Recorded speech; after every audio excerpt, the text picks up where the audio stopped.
welcome to my channel. Subscribe, listen, and enjoy my stories every day. I've always believed that personal space is sacred. Lou and I promised transparency in our marriage, but I never crossed the line into snooping, until the whispers of doubt became too loud to ignore. Lately, her phone was always buzzing, her smiles too guarded. Something was off. One quiet evening, Lou excused herself to take a shower, leaving her laptop open on the dining table. Curiosity gnawed at me. I stood over the laptop, debating the ethics of what I was about to do. But then, a new message pinged on the screen, bold and uninvited, from someone named Mark. Can't stop thinking about last weekend. My heart thumped a violent protest. I clicked. The email thread unraveled a story so different from the mundane life we shared. Here was Lou, my wife of 7 years, exchanging not just casual work banter but intimate photos and secret rendezvous plans with Mark, a coworker she'd mentioned only in passing. The Lou in these emails was a stranger, one who whispered digital sweet nothings and shared moments meant for us. The shower turned off, snapping me back to reality. I closed the laptop and walked away, a cold resolve settling in my chest. The image of her laughing in someone else's arms burned behind my eyelids. I couldn't unsee the truth nor continue pretending our marriage wasn't crumbling. When Lou returned, her damp hair a stark contrast to the dry deceit between us, I watched her with new eyes. She smiled, oblivious to my internal storm, and began talking about her day. But all I could hear were the lies. "Anything interesting happened today?" she asked, her voice light. "Just the usual," I replied, my voice steady despite the chaos inside. The irony wasn't lost on me. That night, as Lou slept, I lay awake plotting. The pain she unwittingly inflicted would now be returned tenfold. It wasn't just about revenge, it was about justice, for the trust she shattered, for the life I thought we had. I needed to break free, but not before breaking the illusion she lived in. We would divorce, and I vowed never to see her again. Tomorrow, I would start pulling at the threads of her secret life, ensuring that by the time I was done, Lou would have nothing left but the truth of her betrayal. The plan was set, and so was the stage for a showdown that none of us were truly prepared for. The next morning dawned too bright, too normal for the storm brewing inside me. Lou hummed in the kitchen, a sharp contrast to the turmoil I felt. I decided today would be the day I confronted her. The truth had to be faced, not just the one she lived but the one she would now have to acknowledge. I sat at the breakfast table, my coffee untouched, watching her every move. She chatted about weekend plans, completely unaware of the conversation we were about to have. I cleared my throat, the sound cutting through her cheerful planning. "Lou, we need to talk," I said, my voice firmer than I felt. Her smile faltered. "Sure, what's up?" she asked, pulling a chair across from me, her brow furrowed in mild concern. "It's about your relationship with Mark," I stated bluntly, watching her closely. Her face drained of color, the mask of normalcy falling away as she stammered, I don't know what you're talking about." "Don't lie, Lou." "I saw the emails," I said, my voice cold, the screen images burned into my memory fueling my resolve. The silence that followed was suffocating. Lou's eyes darted around, seeking an escape that wasn't there. Finally, she met my gaze, tears brimming.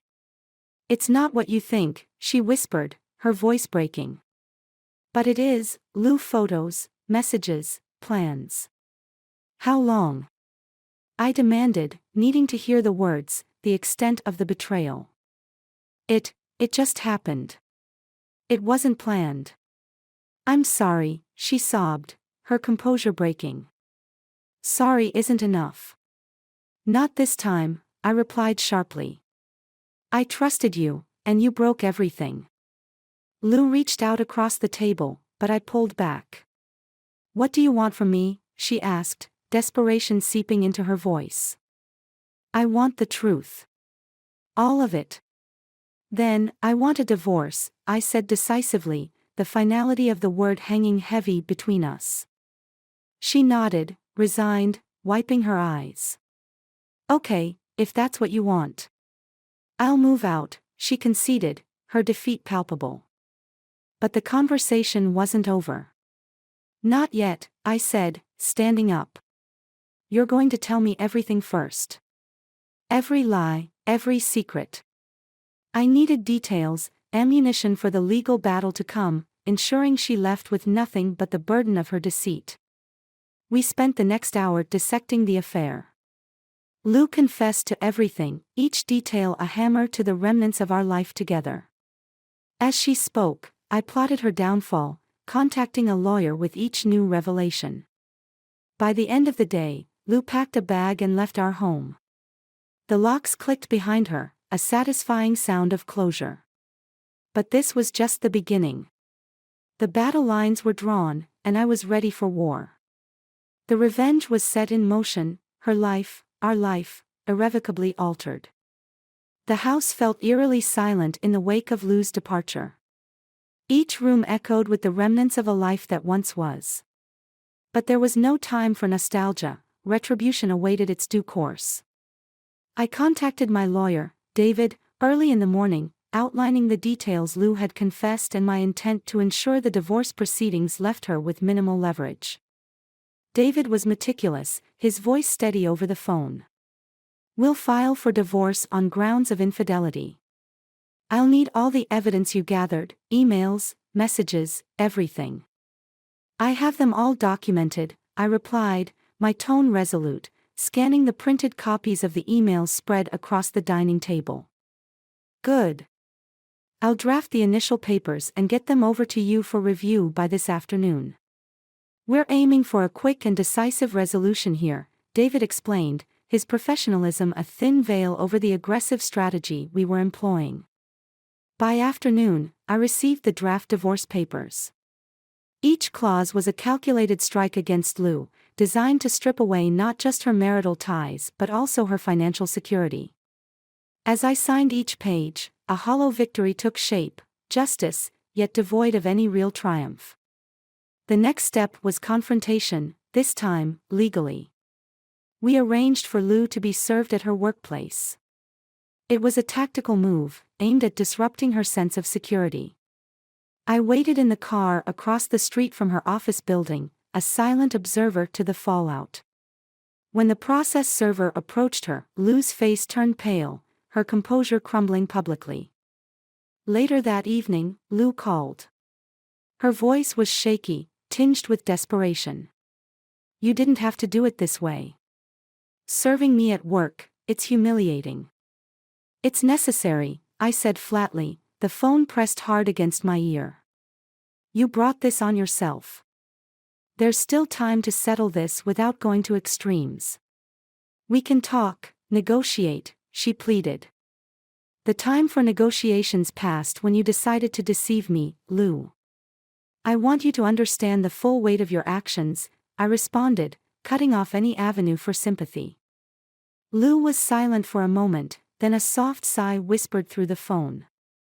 What do you want from me? Her voice was resigned, the fight seemingly drained from her. I want justice, Lou, complete and utter acknowledgement of your betrayal. That's all that's left now, I stated, each word deliberate, leaving no room for further discussion. Okay. I'll see you in court, she said finally, the line going dead, the finality echoing in the sparse room. With each step, the path I chose seemed increasingly isolating. Yet, the need for retribution pushed me forward, driven by a sense of betrayed justice. Lou's emotional and financial downfall was set in motion, and as the legal gears turned, so did the wheels of my calculated revenge. The court date was set, and the stage was ready for the final act of our fractured tale.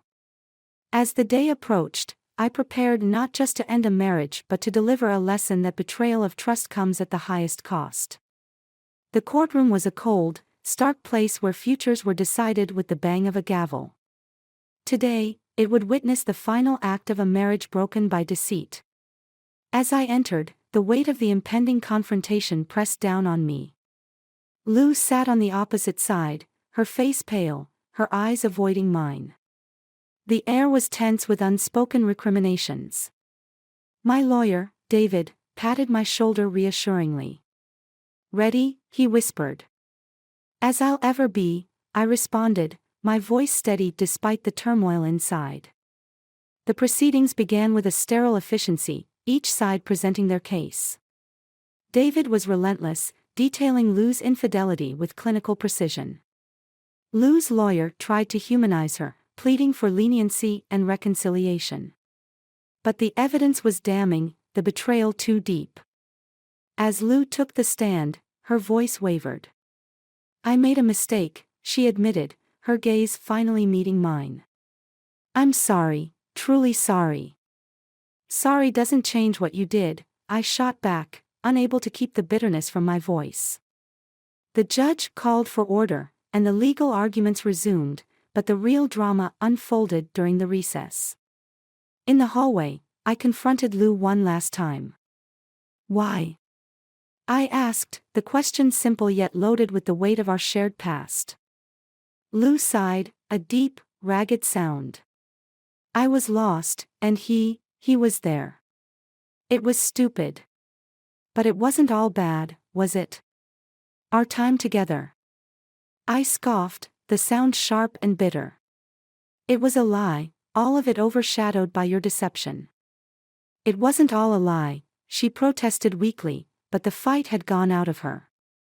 "I don't care. I can't ever trust you again," I declared, turning away. The final judgment was swift. The judge granted the divorce, citing Lou's infidelity as the cause. The settlement was harsh, leaving her with little. But the financial loss was insignificant compared to the destruction of the trust and love we once shared. As we left the courtroom, I felt a hollow victory. Justice had been served, yet the cost was greater than I had anticipated. I turned to see Lou one last time, her figure small and defeated. There was no satisfaction in her downfall, only the cold realization that the past was truly dead. Weeks passed, and life settled into a new, lonely rhythm. But the story was not quite over. One evening, a letter arrived with no return address. Curious, I opened it. Inside, I found a note from Lou's coworker, Mark. "You won," it read, "but know this, your victory is tainted. Not just by what she did, but by your ruthlessness. What you saw was real, but so was her regret. She loved you, in her way. Remember that."